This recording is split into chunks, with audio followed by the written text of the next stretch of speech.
नमस्कार दोस्तों, मैं राकेश और पेशे एकेडमी से। दोस्तों, आज हम बजट के अंतर्गत देखने जा रहे हैं केंद्रीय बजट 2020-21। आज हम देखने जा रहे हैं दोस्तों केंद्रीय बजट 2020-21। ध्यान दीजिएगा दोस्तों, यह है हमारा देश भारत। यह है दोस्तों हमारा देश भारत। भारत के लोकसभा में 1 फरवरी 2020 को वर्तमान वित्त मंत्री निर्मला सीतारमण जी के द्वारा बजट केंद्रीय बजट 2020-21 प्रस्तुत किया गया है। यह है दोस्तों हमारा देश भारत। यह आपका पकड़ना है जम्मू कश्मीर, लद्दाख, अक्साई चीन, पंजाब, हरियाणा, हिमाचल प्रदेश। यह आपका है दोस्तों मध्य प्रदेश, राजस्थान, गुजरात, मध्य प्रदेश, राजस्थान, गुजरात, छत्तीसगढ़, महाराष्ट्र, गोवा, कर्नाटक, केरल, महाराष्ट्र, गोवा, कर्नाटक, केरल। यह आपका पकड़ना है बिहार, झारखंड, उड़ीसा, सिक्किम, पश्चिम बंगाल, मेघालय, नागालैंड, मणिपुर, मिजोरम, त्रिपुरा, असम और अरुणाचल प्रदेश। तो आज हम देखने जा रहे हैं दोस्तों केंद्रीय बजट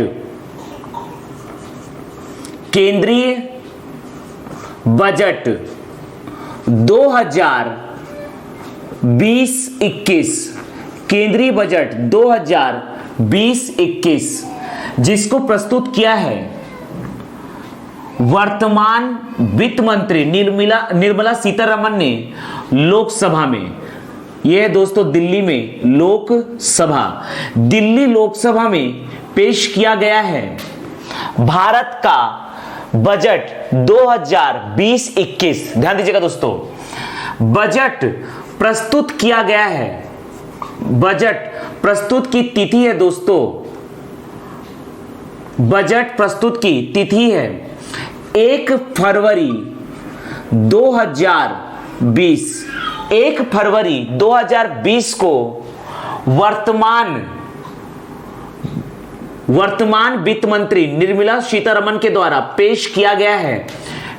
प्रस्तुत करता है दोस्तों, प्रस्तुत करता है निर्मला सीतारमण, प्रस्तुत करता है निर्मला सीतारमण, वित्त मंत्री निर्मला सीतारमण,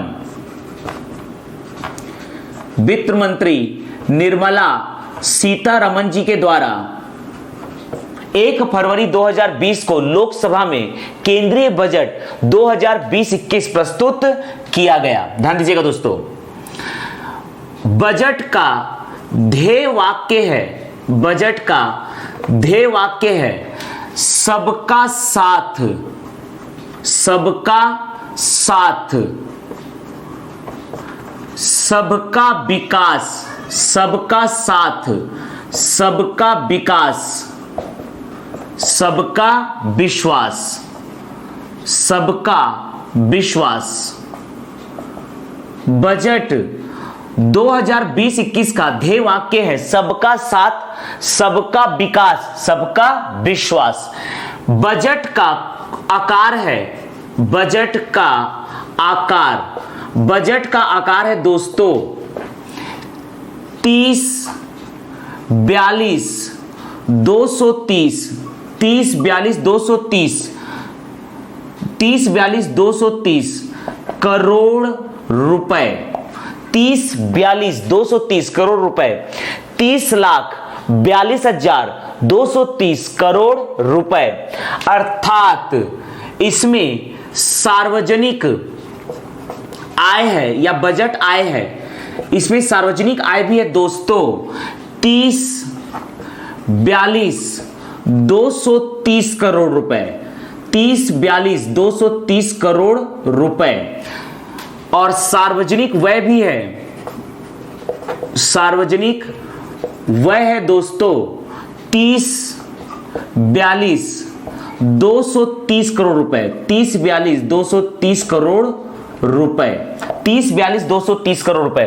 भारत में जितना सार्वजनिक आय होता है उतना ही व्यय किया जाता है, अर्थात सार्वजनिक आय और सार्वजनिक व्यय भारत में बराबर होता है। इस प्रकार भारत में संतुलित बजट पेश किया जाता है। अर्थात भारत में जो बजट पेश किया जाता है यह होता है दोस्तों निष्पादन बजट और साथ ही साथ संतुलित बजट। इस प्रकार से हम कह सकते हैं भारत में बजट का प्रकार, भारत में बजट का प्रकार होता है, पहला लिखेंगे दोस्तों निष्पादन बजट, निष्पादन बजट, और इसी के साथ भारत में पेश किया जाता है संतुलित बजट। संतुलित बजट का मतलब होता है सार्वजनिक आय और सार्वजनिक व्यय बिल्कुल बराबर होता है, सार्वजनिक आय और सार्वजनिक व्यय बराबर होता है, और कार्यों के परिणाम के आधार पर बजट को निर्धारित किया जाता है, इसलिए इसे संतुलित बजट कहा जाता है। ध्यान दीजिएगा दोस्तों। तो भारत में वित्त मंत्री निर्मला सीतारमण के द्वारा 1 फरवरी 2020 को लोकसभा में केंद्रीय बजट 2020-21 प्रस्तुत किया गया, जिसका ध्येय वाक्य है सबका साथ, सबका विकास, सबका विश्वास। बजट का आकार है 30,42,230 करोड़ रुपए। इतना ही सार्वजनिक आय होता है और इतना ही सार्वजनिक व्यय होता है, अर्थात भारत में संतुलित बजट पेश किया जाता है। भारत में संतुलित बजट पेश किया जाता है। अब हम देखने जा रहे हैं दोस्तों बजट, सार्वजनिक आय, सार्वजनिक व्यय। सार्वजनिक आय के अंतर्गत आएगा राजस्व आय तथा पूंजीगत आय, और सार्वजनिक व्यय के अंतर्गत आएगा राजस्व व्यय तथा पूंजीगत व्यय। तो इसे हम डिस्कस करते हैं दोस्तों। इसके बाद हम डिस्कस करने जा रहे हैं बजट के आंकड़े। ध्यान दीजिएगा दोस्तों, अब हम डिस्कस करने जा रहे हैं बजट के आंकड़े।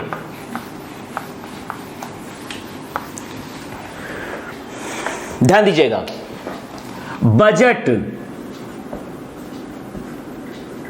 2020-21, बजट 2020-21, ध्यान दीजिएगा दोस्तों, बजट 2020-21, इसको हम दो भागों में बांट लेते हैं। ध्यान दीजिएगा दोस्तों, बजट 2020-21, बजट 2020-21 को हम दो भागों में बांटते हैं।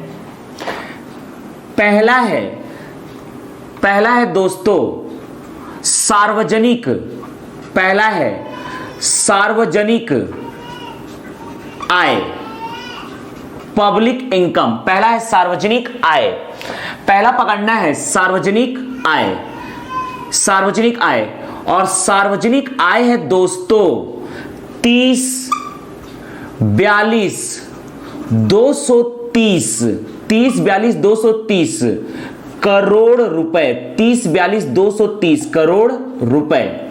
सार्वजनिक आय है 30,42,230 करोड़ रुपए। इसी प्रकार से हम देखते हैं दोस्तों सार्वजनिक व्यय। अगला देखते हैं सार्वजनिक व्यय, सार्वजनिक व्यय। सार्वजनिक व्यय भी इतना ही है दोस्तों 30,32,230 करोड़ रुपए। 30,42,230 करोड़ रुपए, 30,42,230 करोड़ रुपए। सार्वजनिक व्यय और सार्वजनिक आय बराबर है, अर्थात भारत में संतुलित बजट के साथ साथ निष्पादन बजट पेश किया जाता है। तो बजट 2020 का सार्वजनिक आय है 30,42,230 करोड़ रुपए और सार्वजनिक व्यय भी है 30,42,230 करोड़ रुपए। सार्वजनिक आय के अंतर्गत आता है दोस्तों राजस्व आय, राजस्व आय, राजस्व आय। ध्यान दीजिएगा दोस्तों, राजस्व आय। दूसरा पकड़ना है दोस्तों राजस्व आय, दूसरा है पूंजीगत आय, राजस्व आय, पूंजीगत आय, राजस्व आय, पूंजीगत आय, राजस्व आय तथा पूंजीगत आय, रेवेन्यू इनकम, कैपिटल इनकम। जबकि सार्वजनिक व्यय में आएगा दोस्तों, सार्वजनिक व्यय में आएगा राजस्व व्यय, राजस्व व्यय, राजस्व व्यय। दूसरा पकड़ना है दोस्तों पूंजीगत व्यय, राजस्व व्यय तथा पूंजीगत व्यय, राजस्व व्यय तथा पूंजीगत व्यय, राजस्व व्यय तथा पूंजीगत व्यय। ध्यान दीजिएगा दोस्तों, सार्वजनिक आय को दो भागों में डिवाइड किया जाता है, राजस्व आय तथा पूंजीगत आय। ध्यान दीजिएगा, राजस्व आय तथा पूंजीगत आय। राजस्व आय है सार्वजनिक आय का 66.43%। दिमाग में बैठाइएगा दोस्तों, सार्वजनिक आय का 66.43% है राजस्व आय। अर्थात 100 में से अगर 66.43 को घटाया जाएगा तो आ जाएगा दोस्तों पूंजीगत आय। 100 में से 66.43 को घटाया जाएगा दोस्तों तो आ जाएगा आपका पूंजीगत आय। इसी प्रकार से सार्वजनिक व्यय है 230 करोड़ रुपए, जिसको दो भागों में बांटा जाता है, राजस्व व्यय तथा पूंजीगत व्यय, राजस्व व्यय तथा पूंजीगत व्यय। राजस्व व्यय है 86.45%, 86.45%। अगर 100% में से 86.45% को घटाया जाएगा तो आ जाएगा दोस्तों पूंजीगत व्यय। इसके बाद देखते हैं दोस्तों, ध्यान दीजिएगा, इसके बाद देखते हैं राजस्व आय दो प्रकार से डिवाइड किया जाता है। राजस्व व्यय को दो प्रकार से डिवाइड किया जाता है दोस्तों। पहला है कर राजस्व, पहला है दोस्तों कर राजस्व, पहला है कर राजस्व और दूसरा है गैर कर राजस्व, दूसरा है गैर कर राजस्व, गैर कर राजस्व, कर राजस्व तथा दूसरा है दोस्तों गैर कर राजस्व। अर्थात राजस्व आय अपने आप में 100% है, उसको दो भागों में डिवाइड करना है दोस्तों, कर राजस्व तथा गैर कर राजस्व, कर राजस्व तथा गैर कर राजस्व। तो राजस्व आय का गैर कर राजस्व है दोस्तों, राजस्व आय का गैर कर राजस्व है, ध्यान दीजिएगा, राजस्व आय का गैर कर राजस्व है 80.95%। अर्थात 100 में से अगर 80.95% को घटाया जाएगा तो आ जाएगा दोस्तों गैर कर राजस्व। ध्यान दीजिएगा, तो इस प्रकार से ध्यान दीजिएगा, बजट 2020-21 में सार्वजनिक आय है 30,42,230 करोड़ रुपए, जिसमें से 66.43% है राजस्व आय, बाकी 100% घटाया जाएगा तो आ जाएगा दोस्तों पूंजीगत आय। इसको ध्यान दीजिएगा दोस्तों, ये पकड़ना है, आ जाएगा ये आपका 7, 100 में से घटाएंगे 66.43 को तो ये आ जाएगा दोस्तों 7, ये बचेगा 9 में से 4 गया, ये है दोस्तों 5, यहां बचेगा 9 अर्थात ये आ जाएगा दोस्तों 33%। तो पूंजीगत आय है दोस्तों 33.57%। इसी प्रकार से सार्वजनिक व्यय है 30,42,230 करोड़ रुपए, जिसमें से राजस्व व्यय है 86.45%। 100% में से 86.45% को घटाने पर आएगा दोस्तों आपका पूंजीगत व्यय। तो 100 में से घटाएंगे दोस्तों तो यह आ जाएगा 0.55%। इसको घटाना है दोस्तों 99 से, तो 9 में से 6 गया 3, 9 में से 8 गया, ये आ जाएगा दोस्तों 1, 13.55% है दोस्तों पूंजीगत व्यय। इसी प्रकार से राजस्व आय जो अपने आप में 100% है, उसमें से कर राजस्व है 80.95%। अगर इसमें 100 में से 80.95% घटाया जाएगा तो आ जाएगा दोस्तों गैर कर राजस्व, अर्थात यह आ जाएगा 0.5 और यहां बचेगा दोस्तों, ये आपका बचेगा 19.05% गैर कर राजस्व। तो बजट 2020-21 में सार्वजनिक आय दोस्तों 30,42,230 करोड़ रुपए, सार्वजनिक व्यय है 30,42,230 करोड़ रुपए, राजस्व आय है सार्वजनिक आय का 66.43%, पूंजीगत आय है सार्वजनिक आय का 33.57%। राजस्व व्यय है सार्वजनिक व्यय का 86.45%। पूंजीगत व्यय है सार्वजनिक आय व्यय का 13.55%। कर राजस्व है राजस्व आय का 80.95%। गैर कर राजस्व है राजस्व आय का 19.05%। अब हम देखने जा रहे हैं दोस्तों सार्वजनिक आय तथा सार्वजनिक व्यय के विभिन्न स्रोत। ध्यान दीजिएगा दोस्तों, अब हम देखने जा रहे हैं सार्वजनिक आय तथा सार्वजनिक व्यय के विभिन्न स्रोत। देखिएगा अब हम देखते हैं दोस्तों सार्वजनिक आय के स्रोत तथा सार्वजनिक व्यय के स्रोत। सबसे पहले हम डिस्कस करने जा रहे हैं सार्वजनिक आय के स्रोत। केंद्रीय बजट 2020-21 में सार्वजनिक आय के स्रोत, सार्वजनिक आय के स्रोत। ध्यान दीजिएगा दोस्तों, सार्वजनिक आय के स्रोत हम डिस्कस करने जा रहे हैं। सबसे पहले ये आपका पकड़ेंगे दोस्तों वस्तु एवं सेवा कर, वस्तु एवं सेवा कर, निगम कर, आयकर, सीमा शुल्क, केंद्रीय उत्पाद शुल्क, सीमा शुल्क, केंद्रीय उत्पाद शुल्क, उधार एवं अन्य देयताएं। ये आपका पकड़ेंगे उधार एवं अन्य देयताएं। ये है दोस्तों उधार एवं अन्य देयताएं, ये आपका है उधार एवं अन्य देयताएं।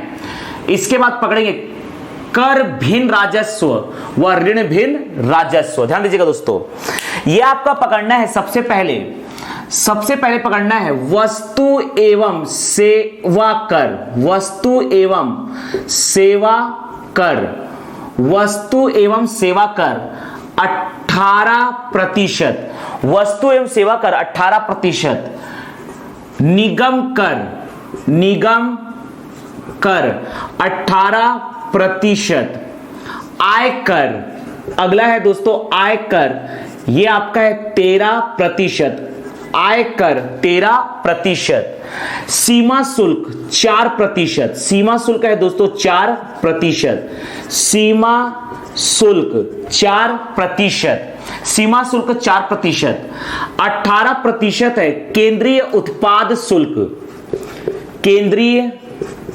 उत्पाद शुल्क, केंद्रीय उत्पाद शुल्क 18% है केंद्रीय उत्पाद शुल्क। 20% पकड़ना है दोस्तों उधार एवं अन्य देयताएं, उधार एवं अन्य देयताएं, उधार एवं अन्य देयताएं 20% है उधार एवं अन्य देयताएं। इसके बाद है 10% और 6%। 10% है कर भिन्न राजस्व, कर भिन्न राजस्व, कर भिन्न राजस्व है 10% और 6% है आपका ऋण भिन्न राजस्व, ऋण भिन्न राजस्व, ऋण भिन्न राजस्व। यह आपका पकड़ना है दोस्तों 6%। सार्वजनिक आय के स्रोत में सबसे पहले देखते हैं वस्तु एवं सेवा कर 18%, निगम कर 18%, आयकर 13%, सीमा शुल्क 4%, केंद्रीय उत्पाद शुल्क 18%, उधार एवं अन्य देयताएं 20%, कर भिन्न राजस्व 10%, ऋण भिन्न राजस्व 6%।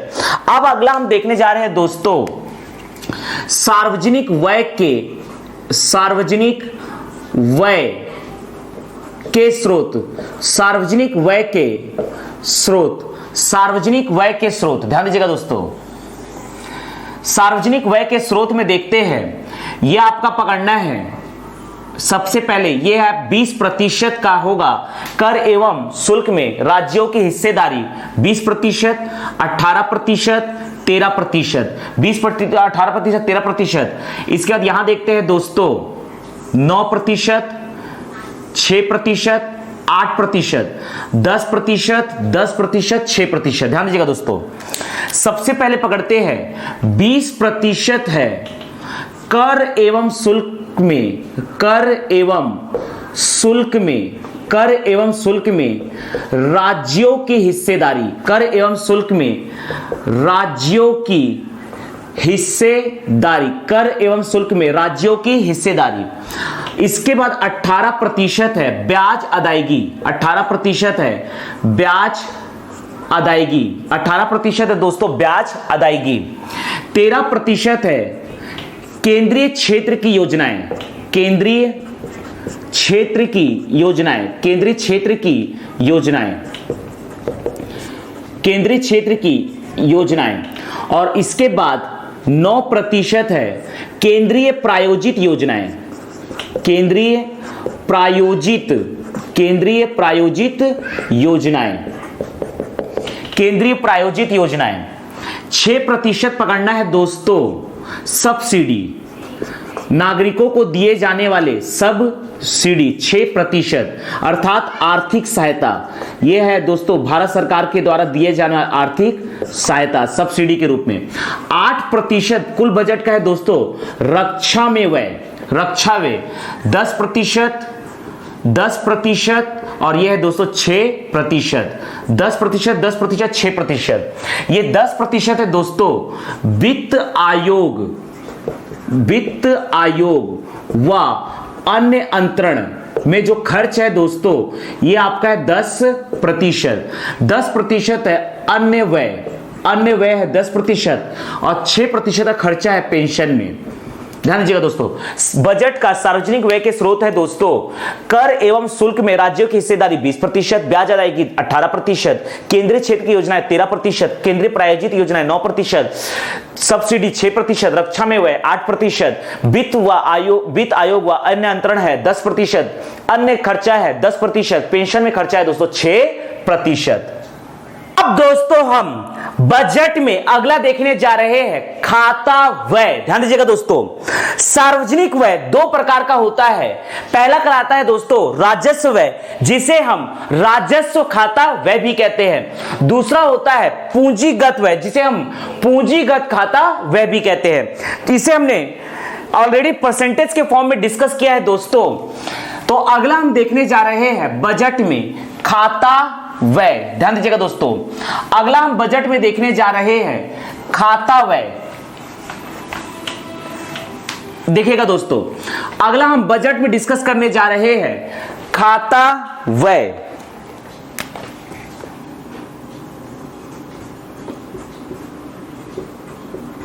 खाता व्यय, ध्यान दीजिएगा दोस्तों, सबसे पहले देखते हैं सार्वजनिक व्यय, या जिसे हम कह सकते हैं बजट खाता व्यय। बजट खाता व्यय, या इसे हम कह सकते हैं सार्वजनिक व्यय। सार्वजनिक व्यय ये आपका है 230 करोड़ रुपए, 30,42,230 करोड़ रुपए। इसमें ध्यान दीजिएगा दोस्तों, इसमें सबसे पहले हम देखेंगे राजस्व खाता व्यय या राजस्व व्यय जो है 26,30,145। राजस्व खाता व्यय, इसमें राजस्व खाता व्यय है 26, ध्यान दीजिएगा दोस्तों, राजस्व खाता व्यय है दोस्तों 26,30,145 करोड़ रुपए। 26,30,145 करोड़ रुपए, 26,30,145 करोड़ रुपए। अगला हम देखने जा रहे हैं दोस्तों पूंजीगत खाता व्यय। पूंजीगत खाता व्यय, अगला है दोस्तों पूंजीगत खाता व्यय। पूंजीगत खाता व्यय है दोस्तों 4,12,085 करोड़ रुपए, 85 करोड़ रुपए। ध्यान दीजिएगा दोस्तों, तो खाता व्यय में पहला पकड़ना है बजट खाता व्यय या कुल व्यय या सार्वजनिक व्यय 30,42,230 करोड़ रुपए, जो दो भागों में डिवाइडेड होता है। पहला होता है दोस्तों राजस्व खाता व्यय 26,30,145 करोड़ रुपए, पूंजीगत खाता व्यय 4,12,085 करोड़ रुपए। अगला हम देखने जा रहे हैं दोस्तों वित्तीय घाटा। बजट में वित्तीय घाटा, जिसमें पहला होता है दोस्तों बजट घाटा। चूंकि भारत में सार्वजनिक आय और सार्वजनिक व्यय बराबर होता है, अर्थात बजट घाटा 0 रुपए होता है, इस प्रकार से हम कह सकते हैं 0%। ध्यान दीजिएगा। अगला हम डिस्कस करने जा रहे हैं वित्तीय घाटा। वित्तीय घाटा, वित्तीय घाटा में हम देखने जा रहे हैं दोस्तों वित्तीय घाटा। अगला हम डिस्कस करने जा रहे हैं वित्तीय घाटा। बजट 2020-21 का यह है दोस्तों बजट अनुमान। बजट अनुमान है दोस्तों बजट घाटा में। बजट घाटा भारत में होता है दोस्तों 0%। वित्तीय घाटा में पहला है दोस्तों बजट घाटा। बजट घाटा, बजट घाटा है दोस्तों 0%, क्योंकि सार्वजनिक आय और सार्वजनिक व्यय बिल्कुल बराबर होता है। बजट घाटा के बाद दूसरा है दोस्तों राजस्व घाटा। वित्तीय घाटा में अगला है राजस्व घाटा। राजस्व घाटा यह है आपका 2.7% राजस्व घाटा। प्रभावी राजस्व घाटा अगला है प्रभावी राजस्व घाटा। अगला है दोस्तों प्रभावी राजस्व घाटा। प्रभावी राजस्व घाटा है 1.8%। प्रभावी राजस्व घाटा 1.8%। और अगला है दोस्तों राजकोषीय घाटा। राजकोषीय घाटा, राजकोषीय घाटा है 3.5%। और लास्ट है आपका प्राथमिक घाटा। प्राथमिक घाटा, प्राथमिक घाटा है दोस्तों 0.4%। यह आपका है बजट 2020-21 का बजट अनुमान के तहत बजट घाटा 0%, राजस्व घाटा 2.7%, प्रभावी राजस्व घाटा 1.8%, राजकोषीय घाटा 3.5% और प्राथमिक घाटा है दोस्तों 0.4%। अगला हम डिस्कस करने जा रहे हैं दोस्तों आयकर की दर। बजट 2020-21 में वित्तीय वर्ष 2020-21 हेतु बजट में आयकर की दर जो निर्धारित की गई है दोस्तों वो देखते हैं। इनकम टैक्स रेट, बजट आयकर की दर, इनकम टैक्स रेट, ये हम लोग देख रहे हैं दोस्तों वित्तीय वर्ष 2020-21 के लिए। ध्यान दीजिएगा, वित्तीय वर्ष 2020-21 के लिए आयकर की दर ये हम डिस्कस करने जा रहे हैं दोस्तों। सबसे पहले देखते हैं आय, और आय के आधार पर हम डिस्कस करेंगे दोस्तों आयकर की दर। आयकर की दर वित्तीय वर्ष 2020-21 के लिए, वित्तीय वर्ष 2020-21 के लिए हम डिस्कस करेंगे दोस्तों आय के आधार पर आयकर की दर। सबसे पहले 5 लाख रुपए तक अगर किसी व्यक्ति की आय, भारत में यदि किसी व्यक्ति की आय 5 लाख रुपए तक है तो इसे किसी भी प्रकार का इनकम टैक्स देना नहीं पड़ेगा, अर्थात 0%। दूसरा पकड़ते हैं दोस्तों 5 लाख रुपए से लेकर 7.5 लाख रुपए तक आयकर की दर निर्धारित की गई है 10%। आयकर की दर निर्धारित की गई है 10%। 7.5 लाख रुपए से लेकर 10 लाख रुपए तक आयकर की दर है दोस्तों 15%। और इसके बाद 10 लाख रुपए से लेकर 12.5 लाख रुपए तक आयकर की दर है 20%। इसके बाद अगला देखेंगे दोस्तों 12.5 लाख रुपए से लेकर 15 लाख रुपए तक आयकर की दर है 25%। और लास्ट डिस्कस करने जा रहे हैं दोस्तों 15 लाख रुपए से अधिक, 15 लाख रुपए से अधिक अगर किसी व्यक्ति की आय है तो इसे देना पड़ेगा 30% इनकम टैक्स। 30% का इनकम टैक्स देना पड़ेगा। तो यह है दोस्तों आयकर की दर वर्ष 2020-21 के लिए। 5 लाख रुपए तक आयकर की दर 0%, 5 लाख से 7.5 लाख रुपए तक 10%, 7.5 लाख रुपए से 10 लाख तक 15%, 10 लाख से 12.5 लाख तक आपका है 20%, 12.5 लाख से 15 लाख तक है 25%, और 15 लाख से अधिक के लिए इनकम टैक्स है दोस्तों 30%। तो इस प्रकार से हमने दोस्तों केंद्रीय बजट 2020-21 को संक्षेप में समझा।